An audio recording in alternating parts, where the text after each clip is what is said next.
at what the next year looks like in Canadian real estate. So who the hell knows, right? Now, I titled this the year of what ifs, because there's a lot of different things that are going to be happening in real estate in Canada, in my opinion. Now, I want to kind of point out something before we get started on this. There are going to be a lot of people who are going to watch this and they're going to say, I don't agree, or I think it's this way. Here's the thing about personal opinions. Personal opinions are based on most of our biases. So if you're a person who really sees a bias one way, then you're going to see information a certain way. If you see a bias a different way, you're going to see a different way. So realistically, what I like to look at is I like to say, look, I have my own biases. I look at my own way of information. I've been pretty accurate with what's happened in the past 2 years. So I kind of look at it as a whole, and I feel very confident about my decisions because we coach a lot of people in real estate, hundreds and hundreds and hundreds of top producers in real estate. So I can only really go on not just the facts that I'm seeing, but also what we're hearing from our clientele. Can that all change? Yes, it can all change. Evidently, it has changed.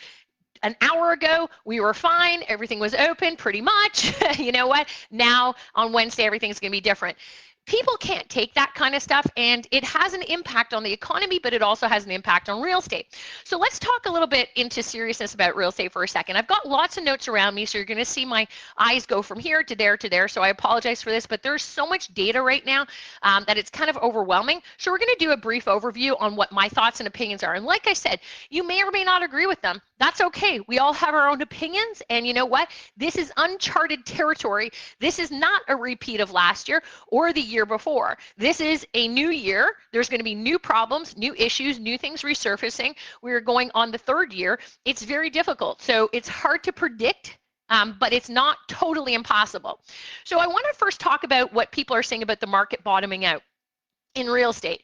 First of all, we hear a ton of references to the 2008 crash in the United States. First of all, you can't compare the two essentially, okay? I don't think a lot of people even know what that is, okay, or what happened in the United States.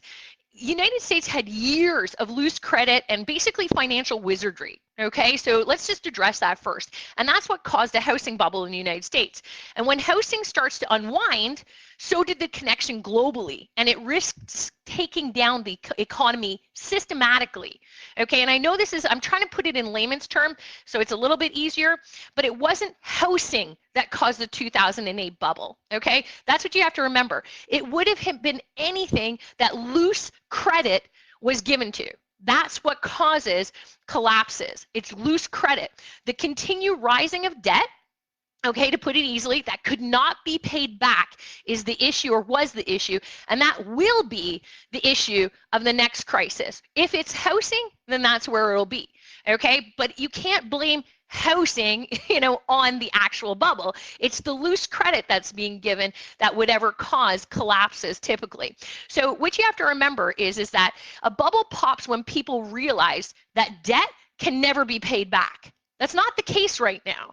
Okay, so when they realize that debt that they're consuming cannot be paid back, that is really when bubble pops. Okay, so when you hear people say the bubble's popping or the market's going to collapse, really what you want to really look at is to say, you know what, can people pay back the debt that they're incurring? If they can, then you know what, then there's less risk of it popping. Okay, there's less risk of it collapsing.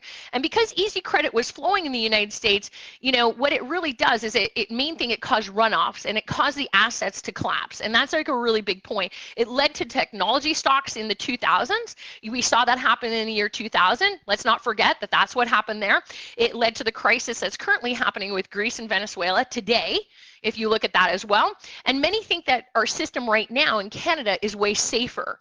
You know, we hear references quite a bit to the stress tests and whatnot, and that is slightly true, okay, that we have financial control safety guards that are happening currently, and they protect us against what happened in 2008, and that the cause is really understood. That's not the case though, okay? It's really not the case. What you really want to look at is there low income loans to housing and toxic assets that are tied to it. That's what really the combination that you're looking for in the housing industry that's going to cause collapses or whatnot. So while housing is safer, by the way, today than it ever was, the system is not. Okay, everything that's happening right now is really kind of a little bit dangerous. They've never really done this before. These interest rates are historically, these are the lowest that they've ever lent out money.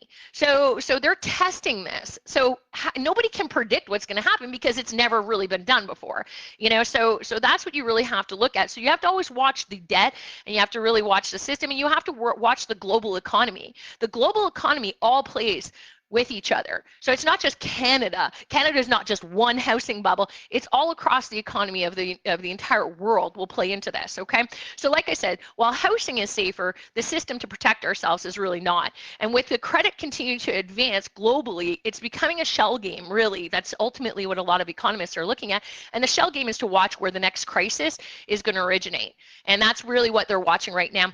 And the shell game is actually moving to currencies itself and the entire economic system that's actually built upon it.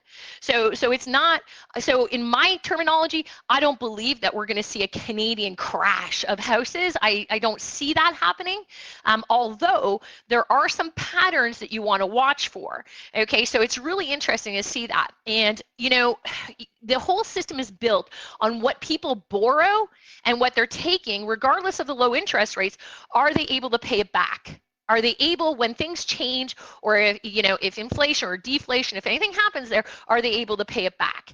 And many factors play into that. So it's not the actual houses that plays into that, it's the actual debt of everybody. Are people buying big fancy schmancy houses and their salaries aren't increasing at the same rates? Or are they able to pay the property taxes? Are they able to pay utilities if they go up? If gas goes up, again, are they able to pay all these things off? Is the debt that they're accumulating, is it all consuming?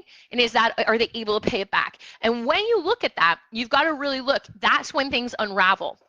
So really, if your debts, if people are spending way too much money or borrowing too much, remember, bubbles burst when people realize they cannot pay back what they've borrowed.